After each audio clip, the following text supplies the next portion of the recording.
Howdy ho, good neighbor. Today is a sad day in the homeless world. This story is old, but I've seen it today. Out doing my errands, I saw children in the homeless camps. These children are like toddlers, real small, almost ran out into the road. So I know homeless has been on the mind for all my droning fans. Well, it's been too darn windy to drone, but I got some good droning footage coming up. But all I can dig up was poor homeless kids in the homeless camps. No way to raise a kid, but that's what's happening here in the Bay Area. Thousands of people, it was bound to happen. Homeless people having babies. And these aren't just any babies. These are babies used as props for money. And I guarantee you, if I saw a lady on the road or a lady with a baby on the road, guess who I'm giving my money to? You got it, the lady with the baby. So watch this newscast.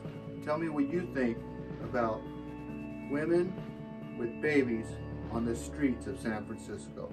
Peace, love. This mother begging for money with her baby in San Francisco got a lot of attention. One woman was so concerned she called police. Tonight, only on 5, the mother shares her side of the story with our Joe Vasquez. How would you describe your situation right now, Megan? Surviving. Megan Doudney is 34 years old, homeless in San Francisco. Originally from Nebraska, she was homeless when she moved here about 5 years ago. I mean, little mini me, huh? Just over a month ago, Megan delivered a baby daughter named Nadalia. What's a day in your life like? Well, we get up 8:30, 9 o'clock, go downtown. Usually we panhandle, make enough money to get diapers, formula. Her panhandling along Market Street has drawn attention on social media.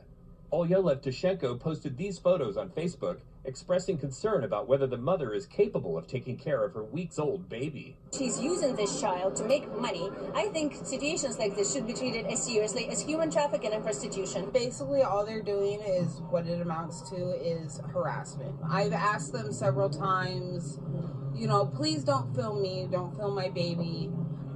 I mean, you know, I am a human being. There is a way to approach somebody. Another woman who saw the Facebook post got involved.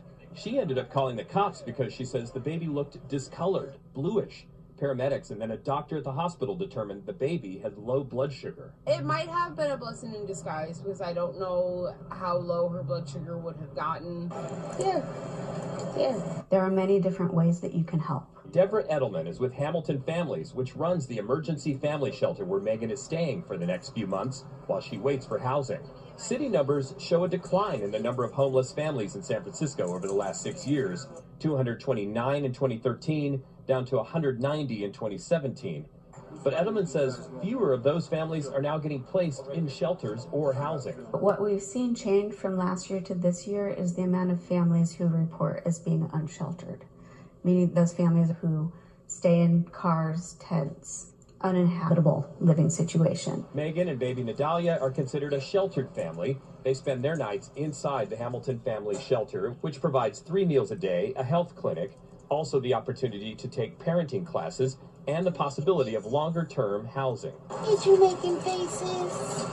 Megan says she has a medical condition that causes extreme back pain. She says she used to be addicted to opioid painkillers, but then moved here to San Francisco so she could access medical marijuana.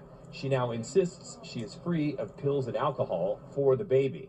Do you think it's intrinsically dangerous to have her on the street? You It's know, one thing to have a baby and be homeless, it's another to have her on the street, right? I'm doing the best I can. I live on a fixed income, and once that's gone, yeah, I'm going to do what I need to do to support me and my child, even if that means, you know, having to deal with stuff like this. Then so be it. I'm going to do it. Joe Vasquez, KPIX. When dozens of people have to find a new place to stay tonight, their homeless camp was torn down. What's left is a ton of trash. Some neighbors complain it looks worse than before. Night Beat's Dawn Lynn on the battle over who's responsible now. This is what's left of that East Oakland homeless encampment. 30 tents and structures gone. The Union Pacific Railroad earlier this week bulldozed the site. You had a little wooden house right here. Right here. Yeah, I got my room, my kitchen, my living room right here. This was how it looked before. Union Pacific gave a warning notice.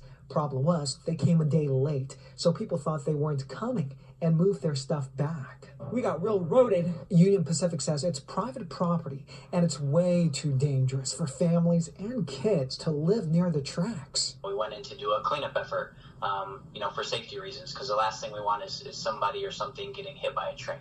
This was unjust, unfair, inhumane. Well, no doubt they're upset about cleanup crews taking down the structures and the tents. But more so, they're really upset about all the trash that's left behind. Cooking pots, a lot of clothes, shoes, tools, and here you have a backpack. And so far, no one has said they'll come back to clean this up. Not Union Pacific, not the city, not the county. The trash stretches a block back that way. If your purpose was to get rid of the trash, clean it up. What they did was they got rid of the people. Community activists say the cleanup may be illegal. Oakland City administrators wrote in an email, the Union Pacific doesn't own this part of the land. It belongs to 2 nearby businesses. While authorities sort that out, some of the homeless moved a block away, next to a creek and right below the tracks. It's hard. How's your son holding up? It's got to be tough, right? Yeah, he gets dirty a lot. On the Night Beat, I'm Da Lan.